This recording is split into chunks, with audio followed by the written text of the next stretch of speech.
Welcome back. It's Ask Nick. It is Wednesday, January 4th. It is the first live stream of 2024. Let me adjust this a little bit. We're going to talk about a lot of things. I got some questions that were submitted in advance. You can drop your questions into the comments here on YouTube, on Twitch, on Facebook. And I'm going to eventually get my phone going so that it's live on Instagram as well. But I am starting off with you all here today on YouTube. So feel free to get those questions dropped into the chat and I will see them coming up. I'm just going to pull up the comments window. Where is it? Where is it? Oh, here it is. Okay. So exciting news is that my first project of 2023 is coming out next Friday. Not next Friday, 2 weeks Friday.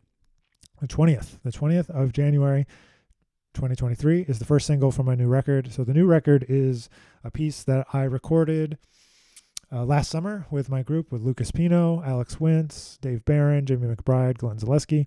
We played at Dizzy's. We made a record. We played in Boston. It was a nice summer project, and we ended up being able to record all that stuff. And now it's time to get it out into the world. So the first single, To Dream a Bigger Dream, is coming out on that day, the 20th. So it's going to be really exciting, really fun, and it'll be on all our favorite streaming platforms. So feel free to listen to that, pre-save. It's all over my social media, so if you want to pre-save that, go for it. That'll be great. So I see some people are joining now. Live people are joining. All right, first question from one of my favorite trumpet players. Do you think social media is a race to the bottom? Well, I think it can be. I view social media as a means to an end. It's part of my job as a musician, as a marketer, as a educator. It is where the current state of attention is on the internet. People are on social media platforms. So if I want to connect with people, I try to be on there. But it can be a race to the bottom. People, trying to be everything to everyone. But you have to be somewhat specific in what it's for. So I think that it's for connecting with an audience. I think it's for building an audience. I think it's for sharing your work. If you want to develop a presence, if you want to develop an audience, showing up where people are is going to be important. And how long did you spend learning hard bop before moving on to non-hard bop vocabulary and styles? That's a good question. I don't think I've ever moved on, to be honest. I think that that music is like such an important part of our vocabulary as jazz artists, as trombonists, that you have to kind of focus on it for a long time. And I always come back to it again and again and again. So I would say that I don't know that I've really gotten away from it that much. I would say that, of course, there's other influences that come in along the way. I think that like more modern players or different players, and depends what you mean by non-hard bop vocabulary and styles. I mean, I checked out for a long time, some of the biggest influences on me. Obviously, I've talked about Duke Ellington a lot, and that's pre-hard bop. Obviously, JJ and Curtis and Slide, that's right in there. But then, all the modern players, people like Steve Teray, Steve Davis, Wycliffe Gordon, those are some of my teachers. And then there's people obviously doing things like Marshall Jokes and Ryan Keberly and Michael Deese doing great. But some of the non-trombonists that I listened to a lot were Herbie Hancock, Chick Corea, Pat Metheny, Michael Brecker, Joshua Redman. Those were like 5 huge ones in my development as a young musician. And I still go back to those records. And I think Now He Sings, Now He Sobs, one of my favorite records. It's a classic for a reason. And he being Chick Corea is like just a master of exploring and a master of curiosity, no matter what. And obviously, like, that record sounds just as modern as anything else. It's got some free playing, it's got tunes, it's got monk, it's got, there's so many different things that's on that record. So I, for one, think that it's pretty pretty good record. So, yeah, I don't know, but overall, no, I haven't really moved on from hard bop styles. I think that's like what it's about, like playing, swinging, vocabulary, learning how to negotiate harmony, that's like so specific. Bebop and hard bop vocabulary, harmony, I mean, is like requires specific vocabulary. So, I don't think I've ever gone away from it really. Have you ever thought about doing an album, a Chick Corea tribute album? I think it would be amazing. Yeah, I have thought about it and I have done it, somewhat. There's some videos on YouTube of my band, my sextet, playing about 2/3 of Now He Sings, Now He Sobs, actually. You can find it on YouTube. I think it's also on Facebook somewhere. But the only issue with it is that the audio is not studio quality audio, so it's not really like releasable in that way. But it is there, and it was a lot of fun. It's on my radar to do. I just haven't done it yet. I also did an arrangement of all the tunes from Speak Like a Child, the Herbie Hancock record. I have them all. We made some videos of them all. It's just a matter of getting in the studio and doing it. I've got some other plans that got in the way, some time-sensitive plans. But yeah, I've got this record called Dreams, Visions, Illusions. It's coming out not in February. It's coming out, the first single on the 20th of this month, but then in April it's coming out. So we're doing that. So we have that, and then I've got a big band record we recorded last year, and then I've got another small group record with some. I'm not going to release the details about that, but a super special thing, and that's for early on in 2024. So a lot of stuff coming there, but yeah, that Chick Corea thing is on my radar. 7 Steps to Heaven. Tips for what? Improvising or the tempo? Some people play that pretty fast. 7 Steps to Heaven. The A section. I mean, I think in general, improvising over any tune is a couple of things. One, becoming fluent in the harmony, meaning can you play quarter notes all the way through? Can you play eighth notes all the way through? Can you solo with and without a backing track? Can you make the changes on your own? Can you play it on the piano? Can you use the melodic devices inside of the tune as inspiration, meaning like melodic development and using different tools there, using intervals, using rhythms to try to only, pick one thing at a time. So basically what I'm saying is focus on one thing at a time, one aspect of improvisation at a time, whether it's harmony, whether it's melody, whether it's rhythm, and practice improvising in a lot of different ways. I was teaching a lesson yesterday, and this came up. It's so important to learn how to practice improvisation. And I tell this to my students all the time at UNT, is we often get trapped in the idea of playing the same backing track all the time. We just play and play and play and play and play and play.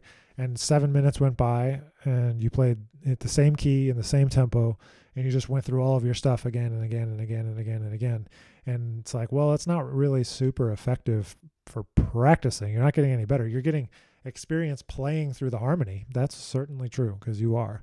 And that might be what you need in a certain moment. But in terms of actually getting better at improvising, you have to put yourself in different challenging situations. So that might be using a metronome on 2 and 4. Okay, you're comfortable with that. Great. Now put the metronome on 1. Just 1. Now put it on 1 and 3. Maybe then just put it on 3. Okay, and then maybe you could put it, this is really hard, but you can put it on all different parts of the beat. Like you could put the metronome on the ands, or you could put it on one certain beat, on 4, for example. Those are like challenging time exercises. And then this stuff just takes time, if I was going to play 7 Steps to Heaven and work on it, it's like, okay, well, I'll learn it and I should play it every day for like a month. And I should play it on gigs, and I should play it on the piano, and I should walk bass lines, and I should practice the guide tone lines. Maybe I want to write my own solo out. Maybe I want to write a contrafact. Maybe I want to, like all that stuff. There's no secret to jazz. education, and there's no secret to improvising. You just have to work out all this stuff so that when you go to improvise, you're completely free. That's how I think about it. I need to have everything under my slide so that I can just execute. I'm just in the moment, I'm just playing, and it's easy, it's fluid, it's fluent, and I'm not thinking that much about chords, scales, I've already internalized all that stuff. And that's going to be Seven Steps to Heaven. It's going to be every other tune forever. What do you think about while improvising over ballads? So this is a great question to come to after I just talked about all those other things, right? So I think that improvising on a ballad is its own unique kind of style of improvisation.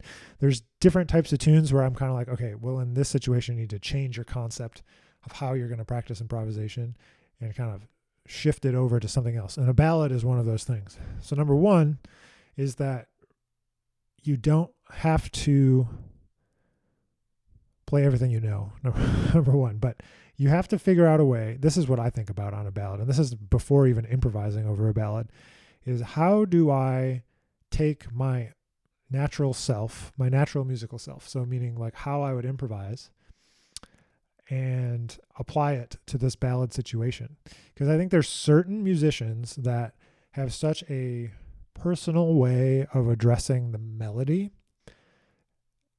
You can tell it's them, but it also sounds like the melody. So that's number one, is that I try to address a melody and the harmony, just the approach to that ballad. I want to approach it uniquely, and, it's my own thing, right? So that's number one, is getting the melody together, really knowing how to do that. And number two is on a ballad, I think about more, I just call it like gestural playing, meaning like, yes, I need to play the harmony. Yes, I need to play the rhythm, but it's more about creating musical moments or musical events or things.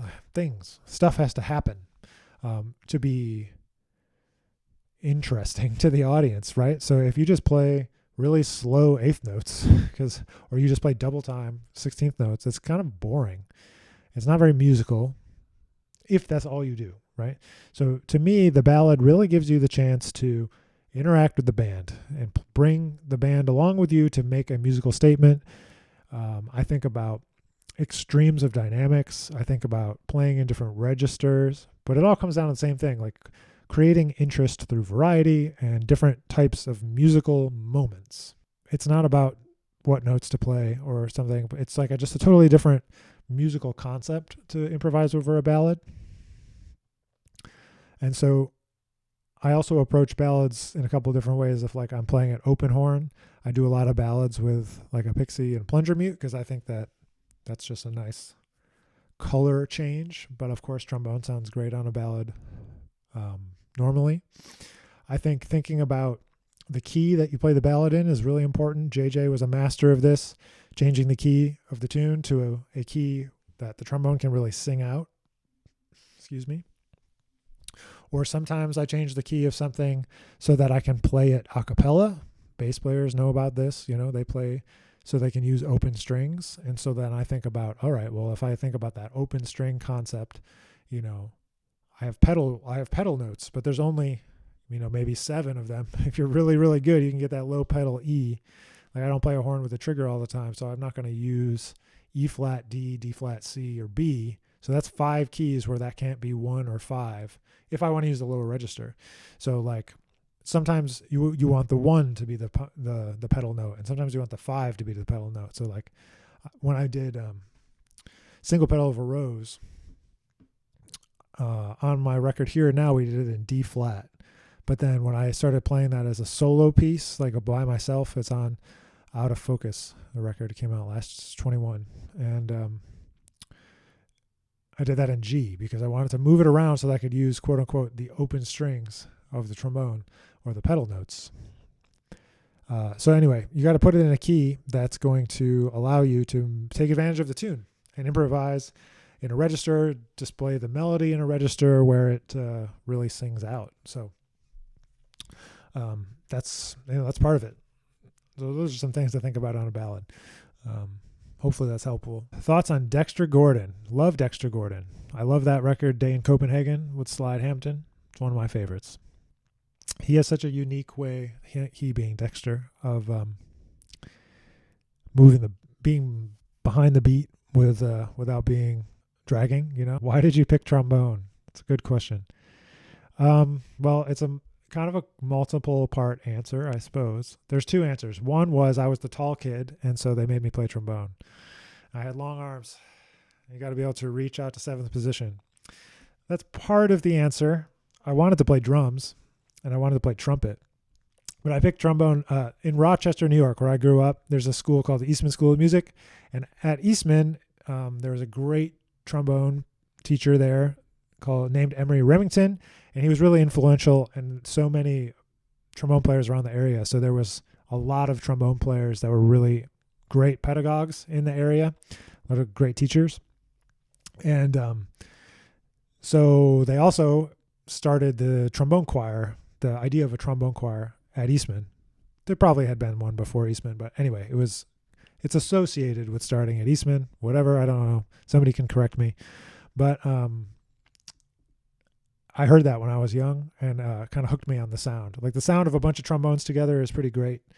One of my favorite things I ever did as a musician in college was my freshman year, with the trombone choir, we went to DC for this trombone event, and we played at this church, the National Cathedral, and we played Bach music, Bach, like with the organ. So there was at least 16, probably more like 24 trombones plus organ playing like Bach toccata and fugue and some other stuff, like a bunch of pieces. It was crazy. Like playing with an organ plus 24 trombones, that's loud, let me tell you. It's loud and it's very resonant. Like the whole building was shaking. It was crazy. It was fun. That was a lot of fun. So I also make my students play in trombone choir, because like those experiences you don't really get outside of college, like you have to just do it. It's a lot of fun to play a classical trombone like really well. It can be really, really cool.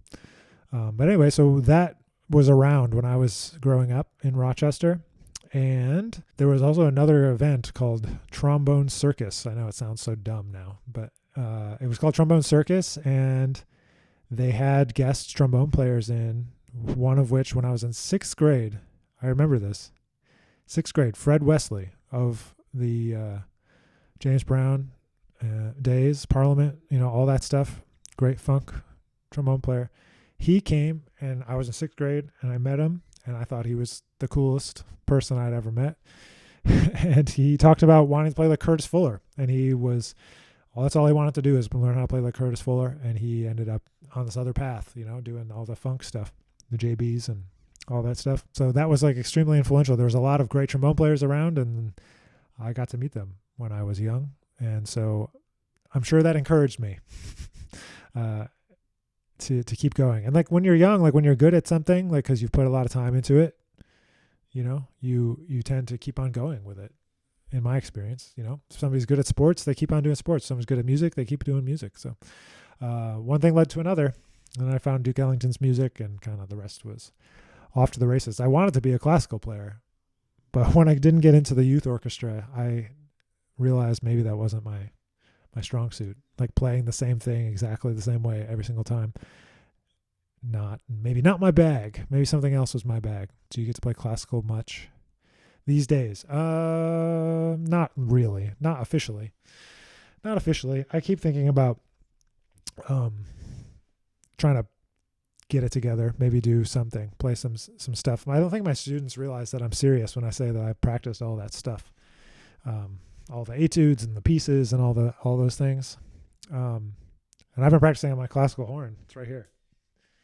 Big horn. It's been sitting right here this whole Christmas, New Year's, etc. time, playing on the big horn, trying to get it together. Yeah, classical's not my bag either. It's a whole different thing, man. The classical, like, just mindset of perfection is crazy for me. It's crazy for me. For some people, it really speaks to them, and they want to achieve this like beautiful thing. and I want to create a beautiful thing, but then I want to create another beautiful thing and another one and another one. That's why I don't like to like rewrite my tunes. Like if I write it and it's cool, then we'll keep playing it. But if I don't like it, I'll probably just throw it away. Cause I don't like, the revision process, I guess, that much, but, we do it, but yeah, that's interesting. Maybe I should. Maybe you guys, Miki and John, have inspired me to get a classical recital together. No one will want to come to that, but it'll be for me. It'll just be for me. So you think playing a bigger horn can help you playing a smaller horn, or vice versa, or are they just two different animals? That's really a question that I've changed my mind on a bit, on and off along the way. And I'm sure maybe John has an opinion about trumpets too, playing larger and smaller equipment. I find there's kind of two different approaches in the macro of like how you think about equipment. One is like play the right equipment for the right job, right? So like you're going to play a small horn in a small horn situation. You're going to play a large horn in a large horn situation. Sometimes it's logistic, right? So like if I have to play an E flat, a D flat below the staff, I got to play the big horn. So sometimes like Marshall Jilks is playing a large horn in Maria Schneider's band because some of the music calls for those notes and he needs to play them. So you have to do it. When I was in college, I hated playing my large horn and I thought it was screwing me up going back and forth. But after, living in New York and seeing so many people that could switch effortlessly or seemingly effortlessly back and forth between different equipment and always sounding great. And I met Slide Hampton in the first year at Eastman, and he was playing a straight bass trombone. Wycliffe Gordon could play on a bass trombone, anything that he could play on a tenor trombone. There's a guy in New York named Ron Wilkins that's the same way. He can play anything on a bass trombone that you might play on a tenor trombone. I realized that it was all kind of just a bunch of garbage that I had invented in my head about like, I can't play multiple horns or like this or that. And so now maybe you have to go through a similar like experience of like, this is the journey of going through horns and equipment and whatever. I like playing one horn. I don't like switching that much, but I will play this one. I got a mouthpiece that's pretty similar, so it feels similar. If you're playing different mouthpieces all the time, I feel like that's kind of difficult for me. It might not be for you, but I have found that having a similar mouthpiece makes it a little bit easier to move around between the horns. I don't have as much trouble as I did at one point in my past.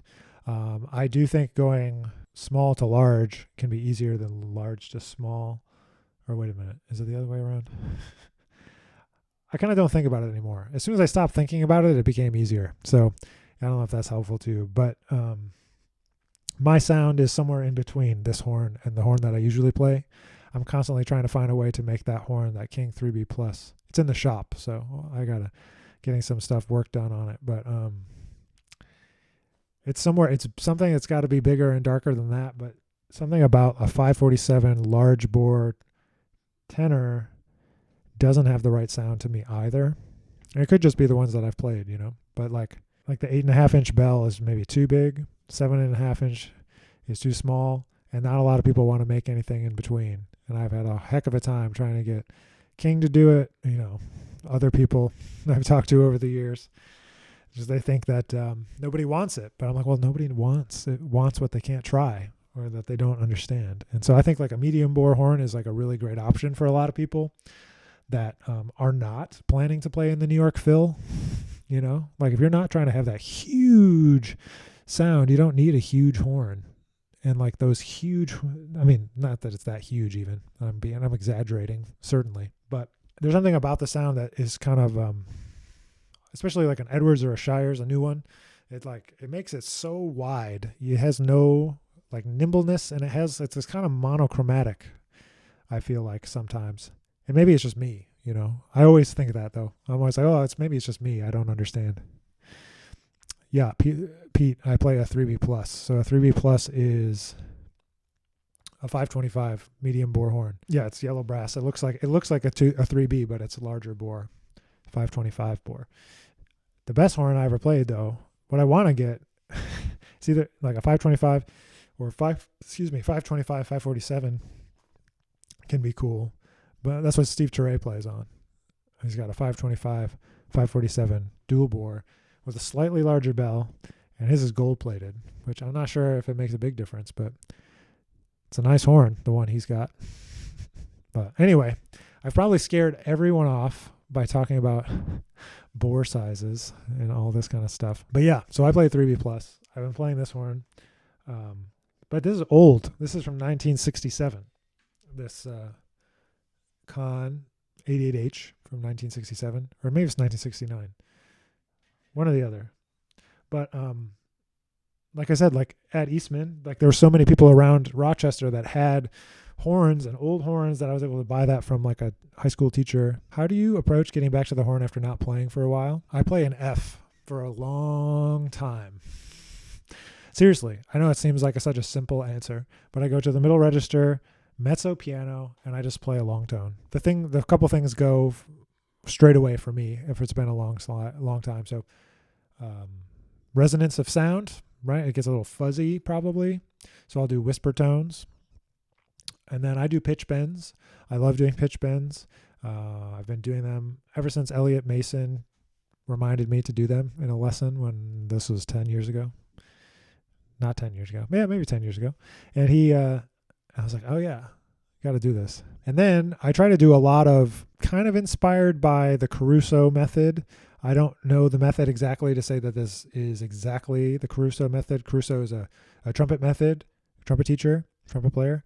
But the idea is that you try to keep the horn on your face as long as possible to kind of develop the musculature again. So you'll play long tones, right? But then when you breathe, you'll breathe like this.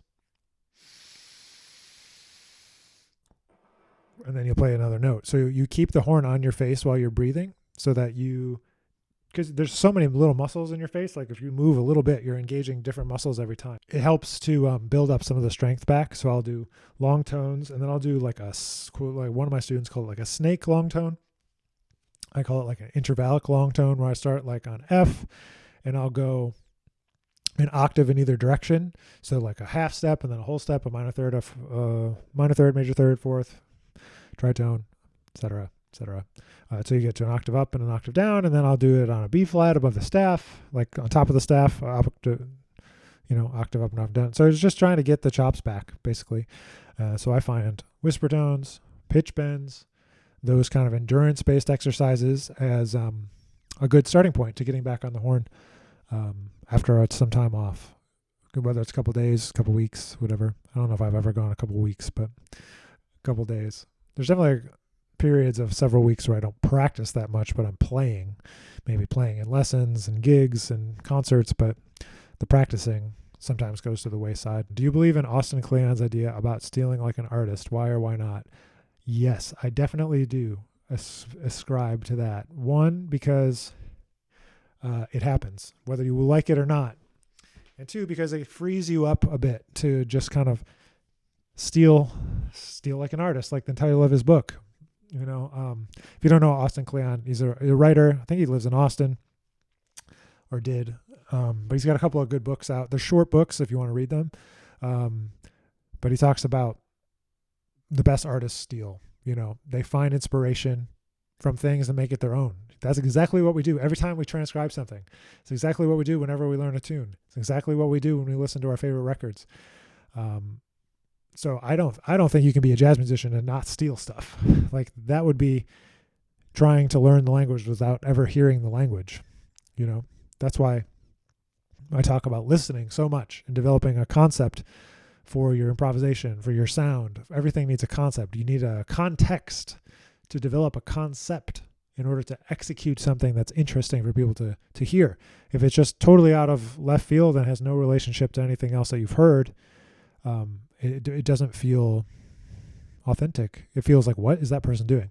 So, yes, I definitely believe in that, and I definitely think that it's a good book, and you should check it out. That's Austin Kleon, Kleon, Kleon. How often and to what extent do you plan out your solo before you play? What are some things people should be wary when planning out an improvised solo? He says improvised solo in a quotation marks here. Yeah, this can be a dicey topic perhaps, but it was something that unlocked a lot of things for me, realizing that planning ahead is okay. So what I do, instead of saying like, here's my written solo, and I heard this from Jimmy Heath directly, that JJ used to plan out his solos pretty identically, and you can hear it on Boneology. There's 2 different versions. There might be 3 different versions, but the 2 that I'm thinking of have the exact same solo until you get to the bridge. Exactly the same solo. So if JJ could do it, I think we can do it too. And obviously, if you're playing in a band every night, people are going to probably get annoyed if you can play the same thing over and over and over again. But it does also help you to learn how to develop your ideas. So what I do is I say, okay, if I have no inspiration, I need to have something to play. Or like, oh, I need a break. Like there's a break, a 2-bar break. I need to have some amount of material that I know will work and will fit a particular vibe at a particular moment. So I'm trying to build up a repertoire of here's 10 possible things I could do. And I'm not going to decide ahead of time which one I'm going to do. And I know that it never works because every time I think, I'm like, all right, I'm going to play this lick. I'm going to play this lick. It went literally in the 2 beats beforehand. Usually my brain says no, and it goes to something else.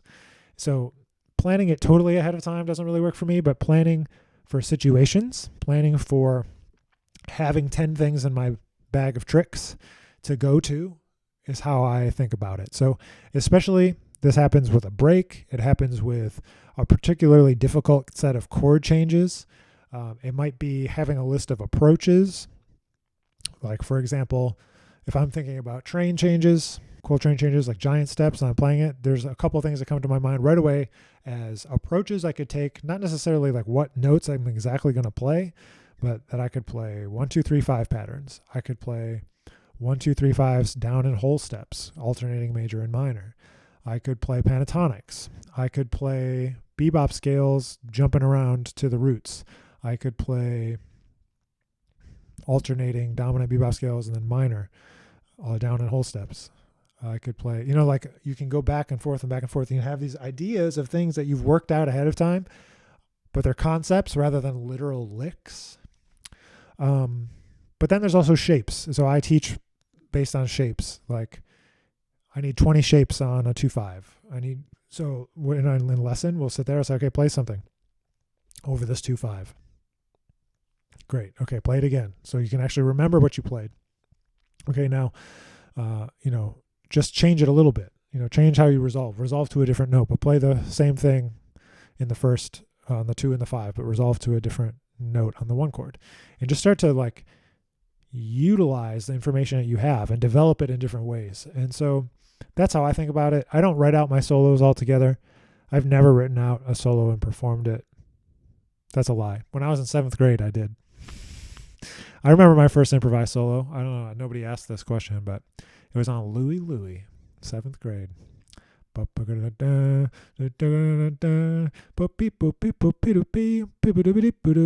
don't know why I remember that. But it was like 4 bars or whatever that was. That was the first one. I don't think I was singing in the right key, but maybe B flat. Just figuring out the blues scale when I was in 7th grade. But so I have worked out stuff in the past. But that's how I think about it. I think about concepts and less about like a particular line. But like I said, go check out Boneology. And JJ plays the exact same first 2 A's of his solo. It's slightly different tempo too, but he plays here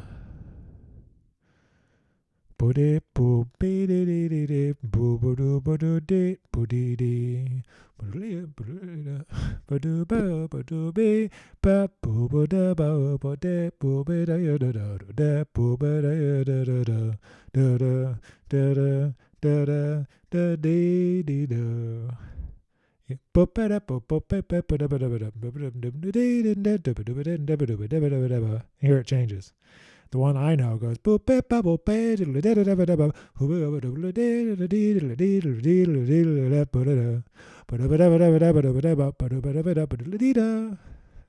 you got to know some solos like that where you can just like know what they are.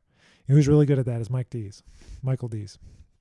He where were we? Well, we were at the trombone festival last summer, and he talking about something. I arranged a fuss budget for the big band, and he was like, yeah, JJ. She was just like, oh yeah, Curtis said this, and then the slide said this, and I'm like, man, I got to get it together. Anyway, so hopefully that's useful to you in some fashion as you're trying to plan out your solos. And not even planning out your solos, but planning out ideas that you could play, you know. So I want to have 10 things, especially if something's hard. Literally, like I want to have 10 things that I could do like this without thinking. And that's just preparation, you know. You know, they say luck is when preparation meets opportunity. Well, you got to have some luck, your preparation, so you can have some luck. How do you stay focused while listening to a record, especially avant-garde stuff? I don't know. I'm in a place where if I don't like it, I'm not going to keep listening. I don't have time for that. However, there is a time for making yourself listen to the things you don't like. I had a great teacher, mentor, band leader that I used to work with. His name is Dave Ravello. He's a composer. I played in his band we played every week for a long time in Rochester. He's a composition teacher at Eastman and runs one of the big bands. But he would always say at the end of every concert, read or listen to something you don't like every day. And I've tried to stick with that mentality. And so maybe I'm not going to listen to the whole record, but I'm definitely going to listen to it once and figure out what do I like about it, what do I not like about it. However, that's not what you asked. You asked how do you stay focused. I think building up your attention span is a very, very important skill as a musician. There's so many times where you might be on a job that you're playing music that is not inspiring to you. In fact, it's probably greater than 50% of the time that might happen to you. And you need to be able to stay focused and listen for something and stay engaged. And for me, the first person that pointed out that I did not do a good job of doing that was Steve Teray. He was like, you're playing these long tone exercises, but you're not staying focused on them. You're just playing through the motions. You're just like checking a box.